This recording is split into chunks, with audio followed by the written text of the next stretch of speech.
Hello everyone. Today we are going to talk about persuasive communication and delivering negative messages. We are group 1 composed by myself, Giftpreet, Gamathi, and Nayan. I will be talking about the elements of a persuasive communication. But before we go to the elements, I would like to define the word persuasive. According to the dictionary, a persuasive speaker or a person who is persuasive is capable of communicating effectively, is a person who has the skill of making someone, compelling someone to do something. And this something can be adopting your ideas. So, in order for you to be persuasive, you have to establish yourself. And the first thing for establishing yourself is to introduce yourself. Why are you the one capable of delivering that message? What are your credentials? I'll give you an example. I am here delivering this message to you because I am a student at a business management course and I study under a subject called Essential Skills for Management Professionals. In that course, which is the one that you are attending as well, we are learning about being a persuasive communicator. The second thing for establishing yourself is to presenting your ideas in a very clear manner, in a very accessible shape manner. And for that, you have to understand who your audience is. You have to know how they will grasp the idea that you want to share. You have to tailor your idea, a way you're gonna talk and deliver that message. That way, you can be persuasive in your communication. The last point for you to establish yourself is to earn and keep your credibility. No one will believe the message or adopt the message if they do not trust the messenger. The next person talking is Giftpreet, and she will talk about the AIDA model for persuasive communication. Thank you. Thank you so much, Anna. Now we are going to discuss about the AIDA model of persuasive business communication. In persuasive business communication, it is really needed to convince the people to accept the change or to accept the idea. The people can be the people of our department, government agencies, or investors, or our business partners as well. Basically, the AIDA model is a four-way process. The first one is attention. It is really needed to get the attention of people. Like if we are going to speak about our idea or going to speak about the new thing which we implement, then it is really needed to get the attention of listeners. We need to give a good start to our speech so that people start listening us. Through this they can get to know about the benefits or they can get to know about the details of our idea. The second one is interest. If people do not give the interest towards our idea, then all things will go waste or they will not willingly participate in it. At this stage, we need to tell them the relevance of our idea or we give a detailed description of the problem which we are going to solve with the solution which we offer to them.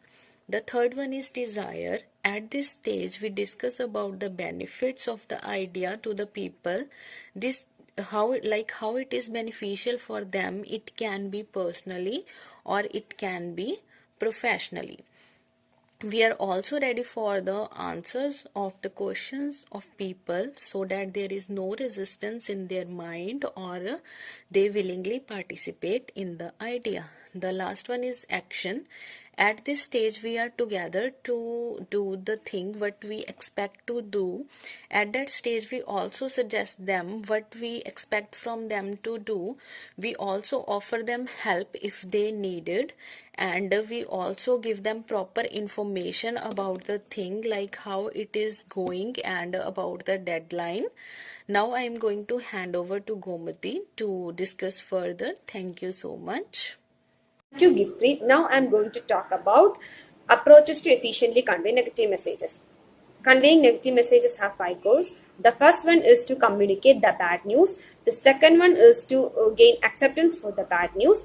The third one is to maintain goodwill with your audience.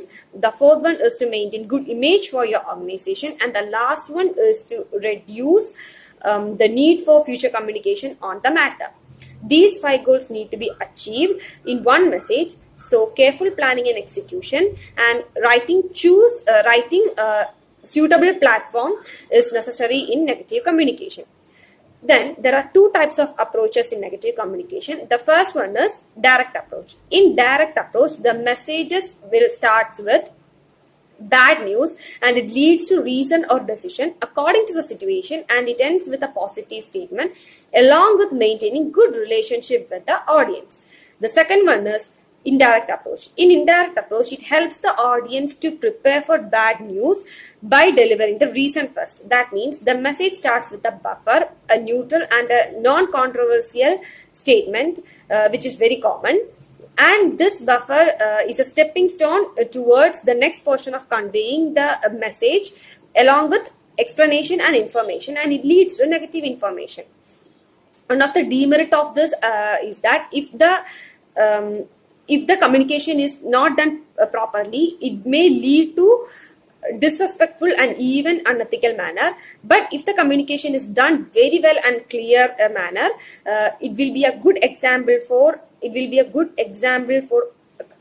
audience oriented approach with both ethical and etiquette. And this approach is just similar to direct approach as it is based on audience and situation. The next topic, maintaining high standard of ethics and etiquette when delivering, is going to present by Nayantara. Thank you. Thank you, Gomati. In this video, I'll be talking about maintaining high standards of ethics and etiquettes while delivering a message. It's important for a person to understand certain ethics and etiquettes that has to be followed and maintain that in order to convey the messages more effectively. So some of the major points include: maintain honesty and respect. Respect is the act of acknowledging someone with worth and care. This involves not making any unkind jokes while you're speaking, giving complete attention to others, not interrupting someone else while they're speaking. Honesty is the act of being truthful or honest. We must avoid cheating, lies, and any unkind information while delivering a message. This will affect the message and the way in which the audience perceives them. The second point is that taking care with confidential information. So this is a special class of information that has to be carried out with special attention. So we must follow different practice of ethics so as confidential information is transferred in a proper manner while conveying a message. The next point is approach situations with care and sensitivity. We must not only consider our feelings but also the mindset of audience before conveying a message. We must try to understand the audience before us, try to understand their minds so that we can convey the message in an efficient manner. The next point, consider the feelings while conveying a negative message. As discussed earlier, a negative message is the most difficult task of conveying a message. Conveying a negative message is not at all an easy task. We must prepare a lot before conveying a negative message. If possible, do not lag the message for a long, just deliver the accurate information and just quit it. The next point is maintain proper clarity. Be precise to the point so that everyone can understand it clearly. Do not make any unnecessary details or lag if it's not necessary. Never go out of your box while you are making a presentation or conveying a message so that others will get bored. So these are the topics which we had to get covered. Thank you all.